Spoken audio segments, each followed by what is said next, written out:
చాలా సింపుల్గా చేసుకునే recipe and very tasty recipe tomato rice అండి. ఈ టమాటా రైస్ ఇంట్లో కూరగాయలు ఏమీ లేనప్పుడు అప్పటికప్పుడు చేసుకునే చాలా టేస్టీగా ఉండే టమాటా రైస్ ఎలా చేయాలో చూపిస్తానండి. దీనికోసం అయితే నేను ఫస్ట్ వైట్ రైస్ వండుకున్నాను అనమాట.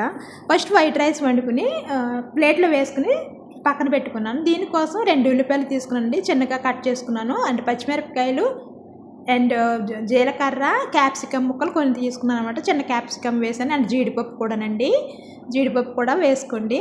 ఇప్పుడు క్యాప్సికము మీరు ఇష్టం లేకపోతే వేసుకోవద్దు, కానీ క్యాప్సికమ్ ఎందుకు వేసానంటే మనకి ఫైబర్ కూడా అందాలి కదండి, అందుకని ఫైబరు మంచిది, ఆరోగ్యకరం అనేసి నేను క్యాప్సికమ్ వేసాను అనమాట.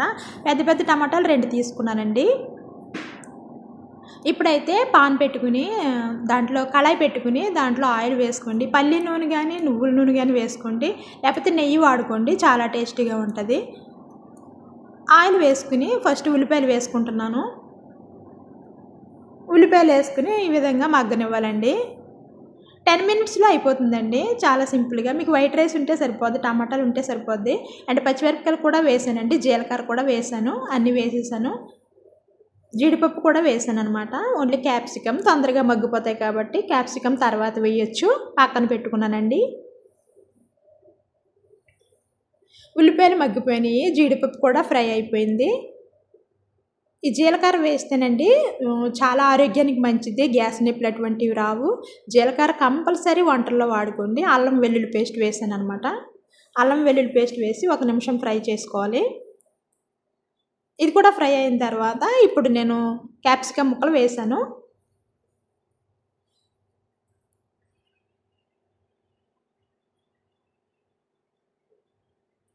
క్యాప్సికమ్ వల్ల టేస్ట్ వస్తుంది, కానీ టేస్ట్ లేకుండా ఉండదండి. టేస్ట్ కోసం అండ్ హెల్త్ కోసం కూడా క్యాప్సికమ్ ముక్కలు వేసుకుంటే మంచిదనమాట.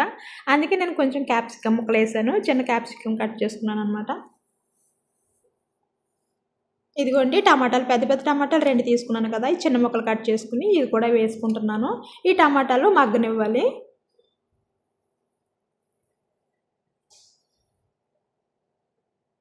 టమాటా పులావ్ కూడా చేసుకుంటారండి. టమాటా పులావ్ కూడా ఒక వీడియో చేస్తాను. టమాటా పులావ్ కూడా చాలా బాగుంటుంది. ఇది టమాటా రైస్ అనమాట. ముందుగా వైట్ రైస్ చేసుకునే టమాటా రైస్ ఇది కూడా చాలా టేస్టీగా ఉంటుందండి. మీరు ట్రై చేయండి, పిల్లలకు చేసి పెట్టండి. టమాటాలు కూడా మగ్గిపోయినాయండి. టమాటాలు మగ్గిన తర్వాత మనకు రుచికి తగ్గ సాల్ట్ వేసుకోవాలి. ఉప్పు వేసుకున్నాక కొంచెం పసుపు వేసుకోవాలి. కొంచెం పసుపు వేసి అండ్ కొంచెం కారం కూడా వేసానండి. అండ్ బ్లాక్ పెప్పర్, మిరియాల పొడి కూడా కొంచెం వేస్తున్నాను.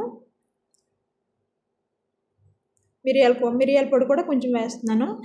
మీరు ఏంటంటే క్వాంటిటీకి తగ్గట్టు వేసుకోండి. ధనియాలు జీలకర్ర పొడి అండి, నేను ధనియాలు జీలకర్ర ఫ్రై చేసుకుని పొడి చేసుకుని ఉంచుకుంటాను అనమాట. ఆ పొడి 1 స్పూన్ వేసాను. అంటే క్వాంటిటీకి తగ్గట్టు మీరు ఎక్కువ క్వాంటిటీ రైస్ చేసుకున్నారనుకోండి, 1 కేజీ బియ్యం అలా చేసుకుంటే ఎక్కువ క్వాంటిటీస్ వేసుకోండి. నేను తక్కువ చేసుకుంటాను కాబట్టి ఒక 1/2 కిలో రైస్ చేసుకుంటాను కాబట్టి ఇదిగోండి కరివేపాకు పొడి వేస్తున్నాను. కరివేపాకు పొడి నేను కరివేపాకు ఎండబెట్టుకునండి, కడిగేసి ఎండబెట్టి పొడి చేసుకుని ఉంచుకుంటానండి. నేను కరివేపాకు వేయలేదు ఇందులో. కరివేపాకు ఎందుకు వేయలేదంటే నేను కరివేపాకు పొడి వేద్దామని వేయలేదన్నమాట. 1 స్పూన్ పెరుగు వేసానండి. ఈ కరివేపాకు పొడి వల్ల మనకి రుచికి రుచి వస్తుందండి అండ్ ఆరోగ్యకరం కూడానండి. ఎందుకంటే కరివేపాకు వేస్తే తీసి పడేస్తాం కదా. ఇదిగో నేను క్యాప్సికమ్ పౌడర్ అంటారనమాట, రెడ్ క్యాప్సికమ్ పౌడర్ వేసాను. అది లేకపోతే మీరు కారం ఎక్కువ వేసుకునేవాళ్ళైతే ఇంకో స్పూన్ కారం వేసుకోండి, లేకపోతే కాశ్మీరీ చిల్లీ పౌడర్ ఉంటే అది వేసుకోండి. నేను కారం తక్కువ వేసాను కాబట్టి నేనేంటంటే అది రెడ్ క్యాప్సికమ్ పౌడర్ వేసాను. అదిగోండి ఇప్పుడు అది ఫ్రై అయిన తర్వాత రైస్ వేసుకుంటున్నాను. రైస్ వేసుకుని బాగా కలుపుకోవాలండి. ఇప్పుడు నేను కరివేపాకు వేయకుండా కరివేపాకు పొడి ఎందుకు యూజ్ చేశానంటే, ఆ పొడి అయితే మనం తీసి పడేయలేం కదండి. అది మన ఒంట్లోకి వెళ్తుంది. ఎంతో ఆరోగ్యం, కంటికి ఆరోగ్యం, కాల్షియం చాలా మంచిది కరివేపాకు. తలకు మంచిది, అన్నిటికి కూడా కరివేపాకు మంచిదండి. మీరు ఈ విధంగా పౌడర్ చేసి పెట్టుకుని ఆ పౌడర్ 1 స్పూను మీరు తినే వంటల్లో వేసుకుంటే చాలా మంచిదండి. హెల్త్కి చాలా బెనిఫిట్స్ అనమాట. యమ్మీ టమాటా రైస్ అయితే రెడీ అయిపోయిందండి. చాలా యమ్మీగా ఉంటుంది, టేస్టీగా ఉంటుంది. మీరు ఏ కూర అయినా వేసి తినచ్చు, ఉట్టి తిన్నా కూడా చాలా టేస్టీగా ఉంటుంది. నేనైతే ఉట్టిదే తింటున్నానండి, ఎందుకంటే అన్నీ ఫైబరు అంత బెనిఫిట్స్ ఉన్నాయి అండ్ టేస్టీగా కూడా ఉంది కాబట్టి నేను ఏ కూర వేసుకోకుండా ఉట్టిదే తింటున్నాను. ఉట్టిది తినొచ్చండి. మీరు ఏమన్నా చికెన్ కర్రీ అలాంటిది చేసుకున్నప్పుడు కూడా ఈ రైస్ ఇలా చేసుకుని తినొచ్చండి. ఎలాగైనా తినొచ్చు అనమాట. అంత టేస్టీగా ఉంటుంది ఈ రైస్. చూస్తుంటేనే నోరు ఊరిపోతుంది కదా, కలర్ఫుల్గా ఉంది అండ్ చూస్తుంటే చాలా నోరు ఊరిపోతుంది. అందులోకి జీడిపప్పు కూడా వేసాం కాబట్టి, కరివేపాకు పొడి కూడా వేసాం కాబట్టి అండ్ టేస్ట్ చాలా అదిరిపోతుందండి.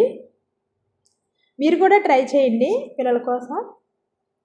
రోజు వైట్ రైసేనా అనే పిల్లల కోసం ఈ టమాటా రైస్ ఈ విధంగా చేసి పెట్టండి. పిల్లలు చాలా ఇష్టపడి తింటారండి అండ్ స్కూల్ బాక్సుల్లో కూడా మీరు పెట్టచ్చు.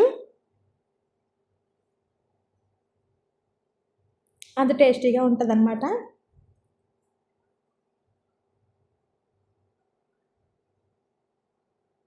చూసారా, సూపర్గా ఉంది కదండి. పెరిగేసాం కాబట్టి టేస్ట్ ఇంప్రూవ్ అవుతుంది. పెరిగేస్తే కూడా మంచిది. మీరు పెరుగు వద్దకపోతే స్కిప్ చేసేయండి. పెరుగు వద్దకపోతే స్కిప్ చేసేయండి. హైదరాబాద్ బిర్యానీ టేస్ట్లో ఉంటుందండి. మనీ ఫుడ్ సబ్స్క్రైబ్ చేసుకోండి, షేర్ చేయండి అండ్ కామెంట్ చేయండి. Thanks for watching. Bye bye.